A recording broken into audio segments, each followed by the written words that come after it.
Hello, bonjour à tous, bienvenue dans le chapitre 7 de Blues et improvisation. Alors, on a travaillé jusqu'à présent sur tous les accords du blues, et donc c'est le moment de les jouer. Donc, comment on va faire pour jouer sur tous les accords?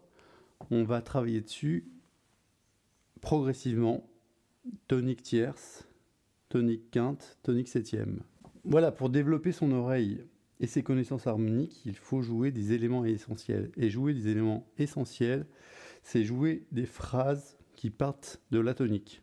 Entendre une tierce, entendre une quinte, entendre une septième,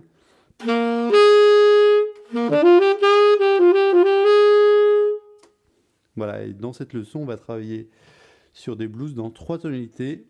Alors donc pour moi, ça sera en Do, en Ré et en Sol. Donc par exemple, dès que vous allez trouver une phrase qui vous intéresse et qui développe une phrase, qui développe un concept, par exemple de la tonique à la quinte, alors il faut transposer dans les 3 tonalités.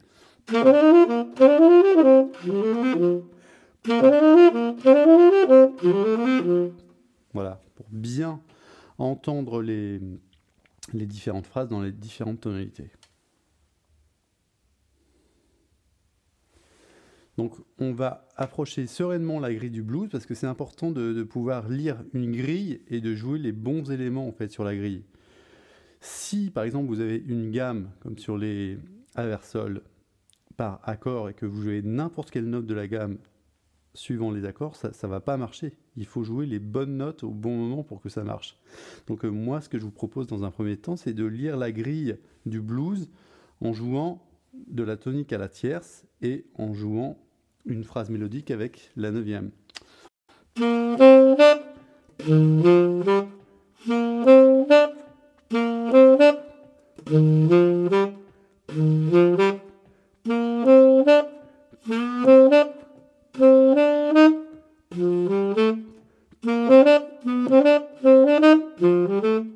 Voilà. Et moi, j'ai écrit l'exercice en noir, mais j'aime bien rajouter du rythme pour que ça soit plus dynamique. Donc, vous pouvez vous familiariser avec la grille en jouant des noirs. Après avoir travaillé en noir, vous pouvez rajouter du rythme, commencer sur le deuxième temps, faire 3 croches, commencer à contre-temps. C'est à vous d'être créatif par rapport à ça. Ensuite, je donne un exemple, justement, là j'ai fait 1, 2, 3, donc je peux faire 1, 2, 3, 1.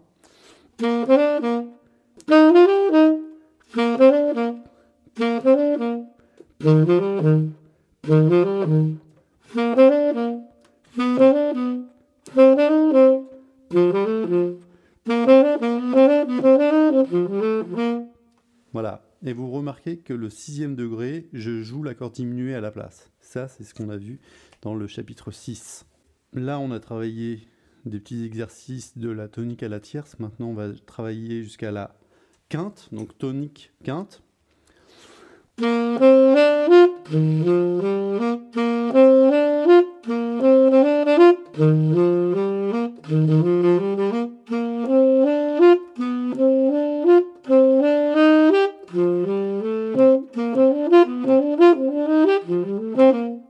Voilà. Encore une fois, je mets les éléments en place et après je m'amuse avec les éléments.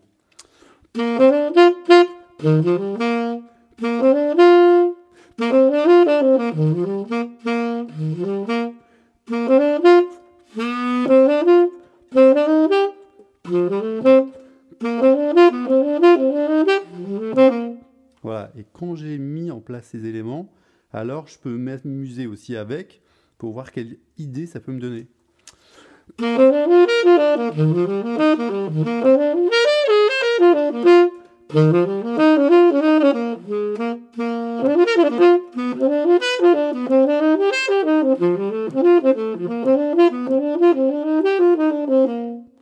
Voilà. Et du coup, en fait, ce qu'il faut comprendre, c'est que chaque élément que je mets en place, ça va me permettre d'avoir déjà un fil conducteur de phrases qui sont déjà plus ou moins construites. Alors maintenant, de la tonique à la septième, donc là, vous connaissez à peu près déjà toutes les phrases. Donc là, j'ai rajouté une phrase sur le mineur pour vraiment jouer accord par accord. C'est-à-dire que je dis tout le temps dans les cours 2-5 égale 5, c'est-à-dire qu'on peut remplacer un 2-5 en jouant uniquement la gamme de la dominante avec le sol, 7 si on a Ré, Sol, Do par exemple, mais on peut aussi construire des phrases en changeant la règle, en inversant la règle finalement. Quand je veux simplifier la grille et faire sonner la grille, je joue que les éléments importants, je joue uniquement les éléments importants, mais pour construire des phrases, je peux rajouter des accords. Alors, par exemple, à la fin, j'ai mon 2-5, Ré, Sol, Do. Donc, d'habitude, pour faire sonner la grille, je joue uniquement Sol. Mais là, pour construire des phrases, je vais quand même jouer le Ré. Sachant que le Ré, pour moi, c'est vraiment une Ré mineur. En fait, pour moi, ça appartient à Sol 7. Voilà. Il faut bien comprendre que Sol 7 et Ré mineur, c'est la même chose. Ils sont ensemble. Mais c'est Sol 7 qui domine. Alors, on y va.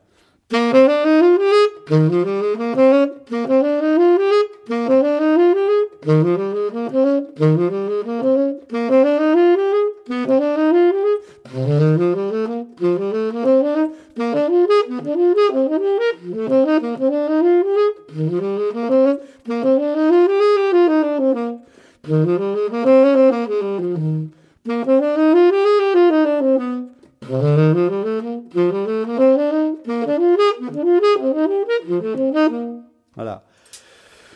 Donc évidemment, pour le turnaround de la fin du blues, étant donné que chaque accord dure 2 temps, voilà, je suis obligé de jouer l'arpège.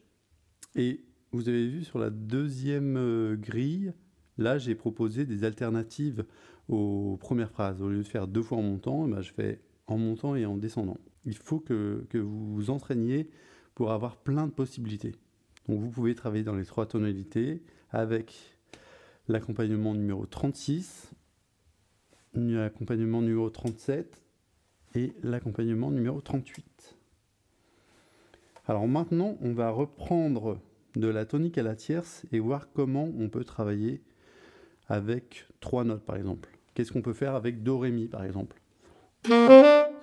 Alors, les idées que je vais vous suggérer, c'est aussi une façon de travailler, et vous devez travailler comme ça.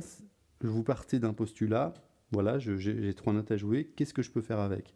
Et donc, sur cette page-là, je vous montre plein d'idées. Donc, inspirez-vous de cette façon de travailler pour que ensuite, quand vous travaillez sans aucune partition, ces idées, elles vous viennent. Donc, première chose, je peux changer rythmiquement, je peux faire sur le deuxième temps, 1, 2, 3, 4, 1. Je peux faire sur le troisième temps, 1, 2, 3, 4, 1, 2. Voilà. Je peux faire en descendant. Sur le deuxième temps, 1. Troisième temps, 1, 2. Je peux jouer une phrase mélodique qui monte et qui descend. Sur le deuxième temps, 1. Troisième temps, 1, 2. Même chose, je peux descendre et jouer une phrase mélodique qui part de la tierce et qui retourne à la tierce. 1, 1, 2. Voilà, c'est vraiment des petites choses qui nous permettent ensuite d'avoir beaucoup de choix sur les accords. Après, le petit exercice que vous pouvez faire, c'est transposer tout ça dans toutes les tonalités. Donc, si vous avez l'habitude de transposer, effectivement, vous pouvez le faire dans toutes les tonalités. Si vous avez un peu de mal, faites uniquement les 6 premières tonalités. Et moi, ce que je vous propose par rapport à la transposition, c'est d'utiliser ce que j'appelle le cycle parallèle. C'est-à-dire qu'on commence avec aucune altération, ensuite une altération, ensuite 2 altérations. Alors, je vais vous jouer un exemple. Par exemple, je vais jouer la phrase sur le deuxième temps. 1. 1, 2, 3, 4.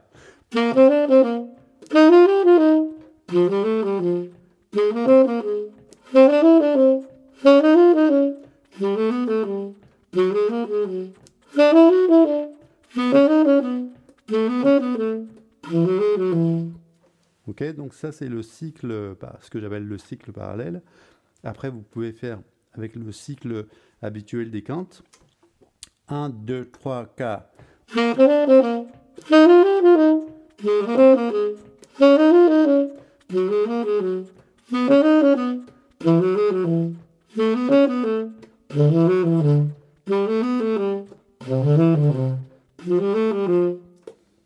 Voilà.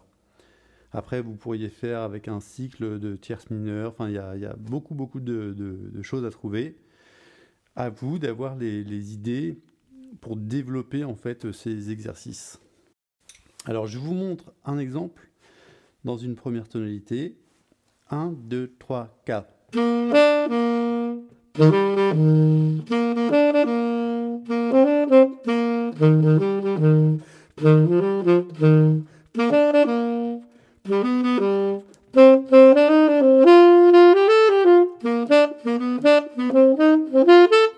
Toutes les phrases commencent par la tonique et je m'entraîne à entendre et à m'amuser avec les tierces. Alors maintenant, je change de tonalité et je vous propose un autre exemple avec une autre façon de s'amuser rythmiquement. 1, 2, 3.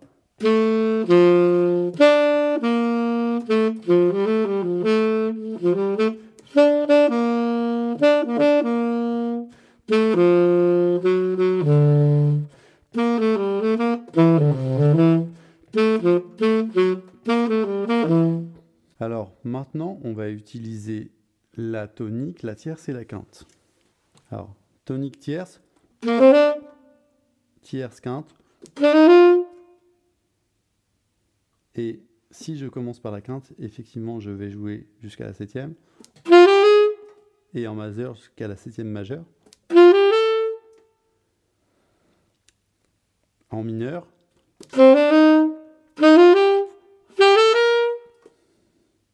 En fait, ce qu'il faut bien comprendre là, c'est que même si je joue la septième, les notes que je veux mettre en valeur, c'est tonique, tierce et quinte.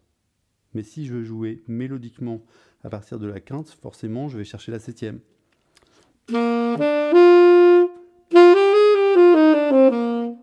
Après, je peux travailler des phrases pour superposer tonique, tierce et quinte. En dominant. Sur le do mineur. Voilà, ça c'est vraiment des phrases que j'adore faire parce que je trouve qu'en même temps elles sont mélodiques et en même temps elles sont très symétriques. Donc pareil, je vais utiliser soit le cycle des quintes, soit le cycle parallèle pour transposer les phrases. Alors donc je vais faire les dominants. 1, 2, 3.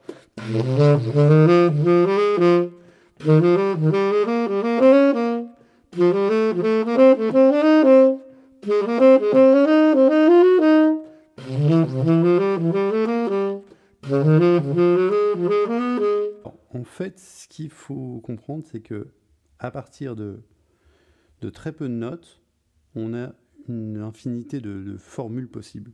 Voilà, les formules, elles sont vraiment infinies, puisqu'il suffit de changer une note pour changer la phrase.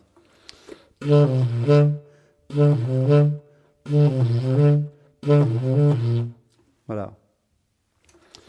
Maintenant, si je change rythmiquement,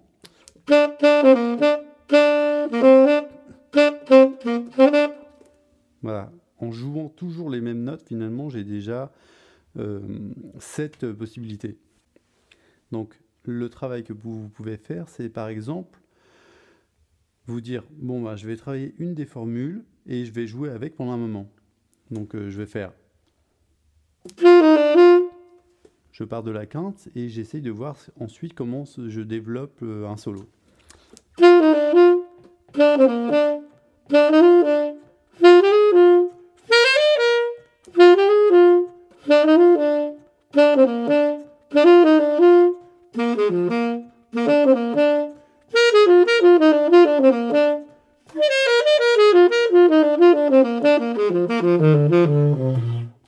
Et comme ça, je peux m'amuser pendant un moment et en plus enregistrer de l'information et une couleur. Alors là, j'ai joué Do7, donc je vais maintenant essayer de jouer sur une couleur majeure. Je vais changer de tonalité, je vais prendre Mi bémol. Euh,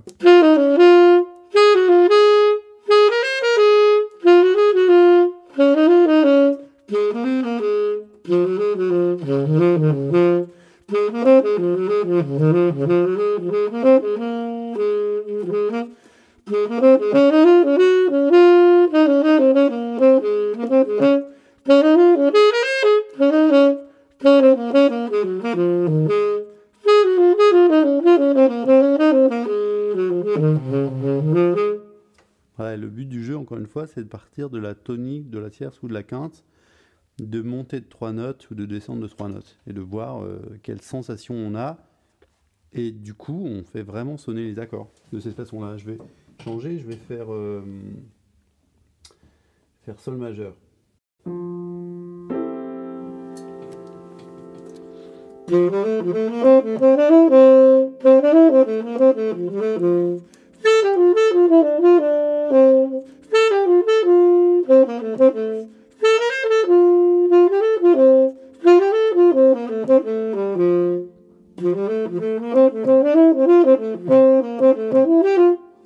Voilà, c'est vraiment ultra naturel de jouer des phrases avec des cellules comme ça qui se déplacent. Je vous ai écrit 2 solos de référence qui commencent avec tonique, tierce ou quinte.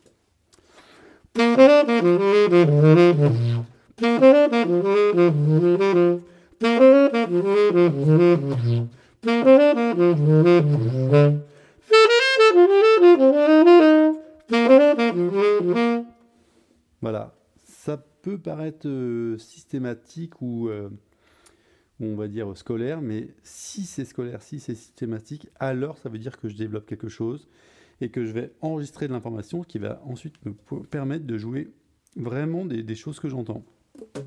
Deuxième exemple. 1, 2, 3.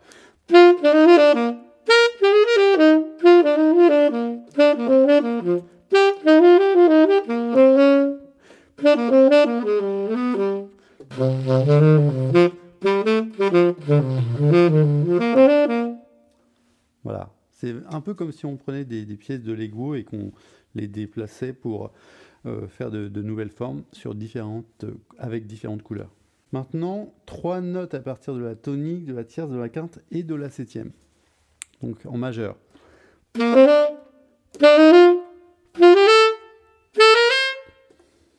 Donc là, vous avez bien compris que je mets en valeur tonique, tierce, quinte et septième. Ça, c'est pour les dominants. Pour l'accord diminué, puisque je joue un diminué au lieu de jouer le 6e degré, donc il me faut une phrase dessus. Et pour l'accord mineur, l'accord mineur, je le garde comme un accord qui va avec l'accord de dominante. Après, une fois que j'ai ces petits blocs de 3 notes, je vais les relier tous ensemble pour créer des phrases.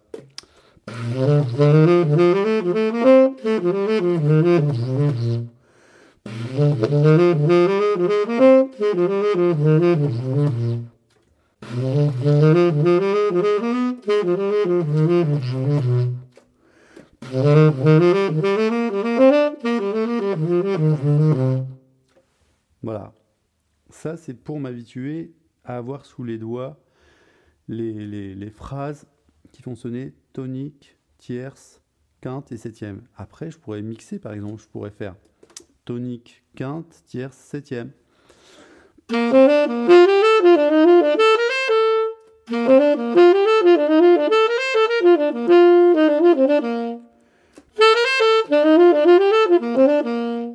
Voilà, on s'amuse en fait avec des cellules pour avoir le plus de choix possible. Alors, maintenant qu'on a les septièmes, on va jouer des phrases qui mettent en valeur les septièmes.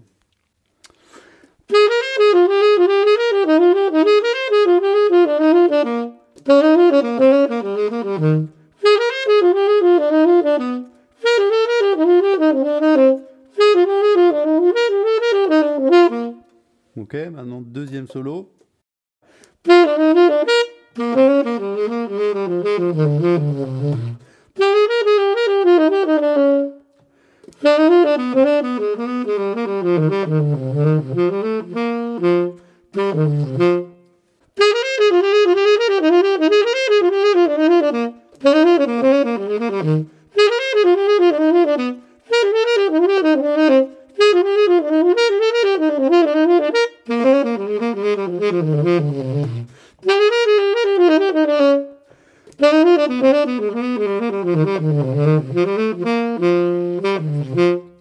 C'est très systématique, mais ça, si vous jouez ce genre de phrase dans un solo, ça sonne super bien. Alors, maintenant, une deuxième étude avec les notes 1, 3, 5, 7, dans une autre tonalité.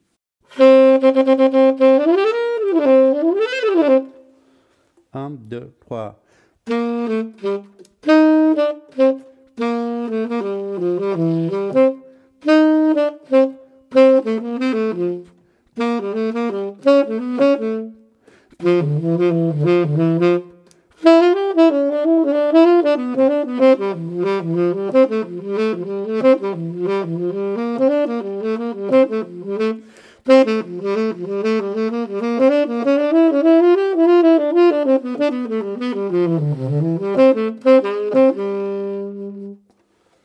Voilà, on peut dire que franchement, en utilisant les petites règles que je vous ai données, là, ça sonne vraiment mais super bien, quoi. Allez, encore une fois, un peu, si on arrivait à le faire vite, ce serait bien.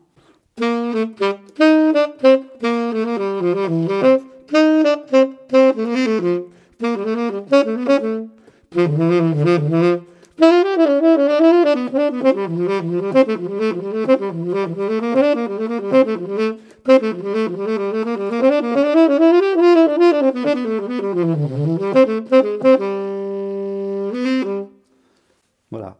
Donc, même challenge que pour un des chapitres précédents. Si vous arrivez à jouer ce solo plus rapidement que moi, je vous offre le cours. Pour terminer ce chapitre, je vous ai fait un résumé pour vous expliquer pourquoi finalement je joue certaines notes sur certains accords, comme sur un La7 bémol 9 où je vais jouer un Si bécard. Pourquoi est-ce que je jouerais un Si bécard sur un La7 bémol 9? C'est très simple, c'est que si je joue la bémol 9 à la place de la 9e normale, ça me fait une couleur trop forte. Alors que si je joue la note Si bécard, qui est une note de passage et donc qui n'a pas d'incidence sur l'harmonie, ça marche très bien.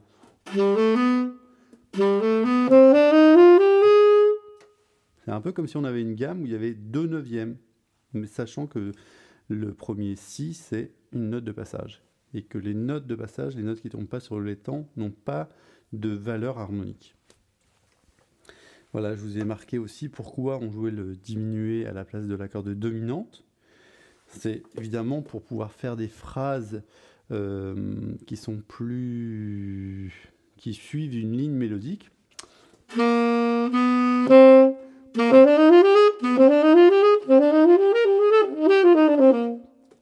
Sinon, si je jouais toutes les toniques, ça ferait.